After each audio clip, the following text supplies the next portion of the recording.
In this video, I'm going to advise you on how to sell yourself best if you are under a non-disclosure agreement. And let's be clear here, most of candidates nowadays are under non-disclosure agreements. However, for some reason, whenever I talk to people in my coaching sessions, they assume like they are the only ones in these situations. And truth be said here, there are some serious non-disclosure agreements for people working in banking or running IT departments for various banks, where even my coaching sessions have to be recorded for that purpose. That's the nature of the job.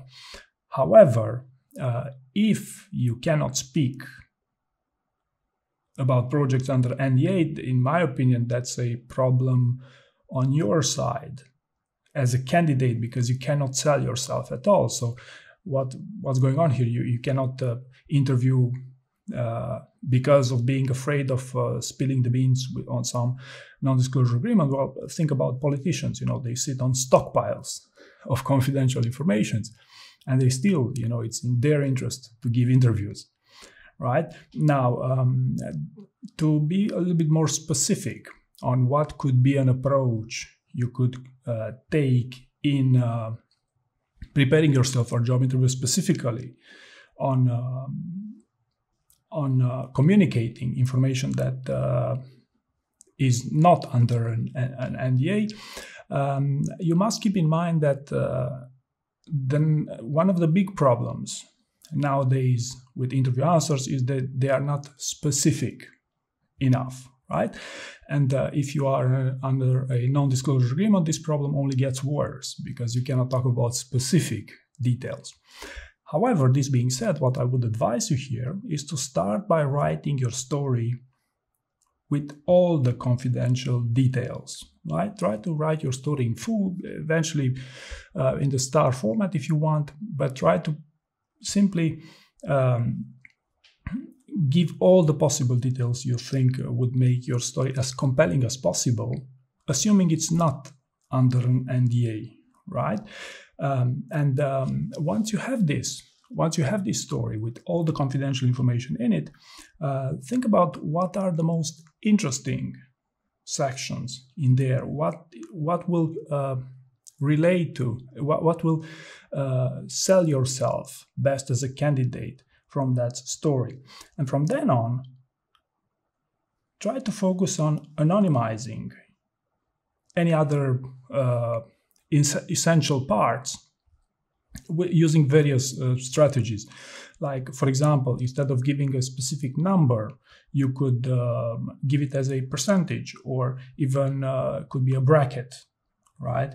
Or instead of giving real project names, you could use fictive names for these projects.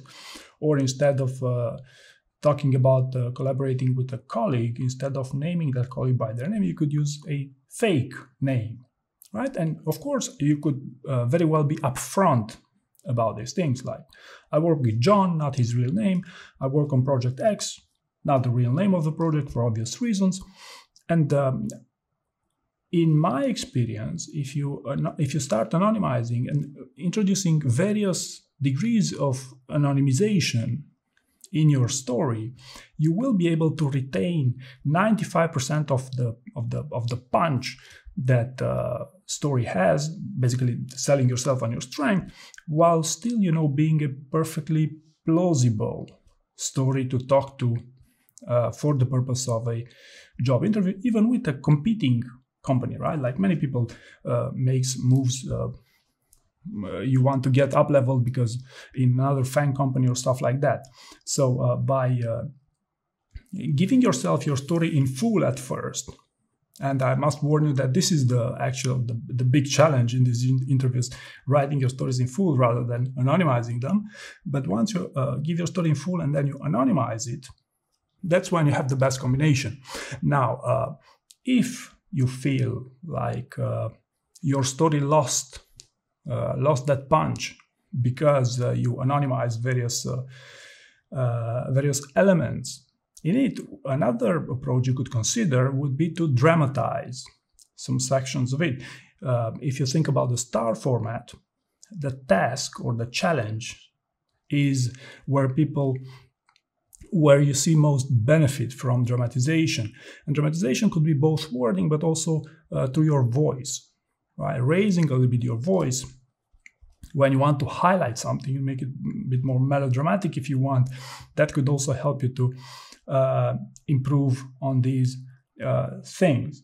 So last but not least, what you should also be aware is that long, convincing first answers tend to sell best in job interviews, at least in behavioral interviews. And I would very much encourage you to build a strong story bank and score well on clarity of thought. But keep in mind that unless you really know what you're doing, and you work in sales or where you're particularly skilled at communications, longer, convincing first answers tend to perform best. So hopefully you found this useful, and thank you very much for watching.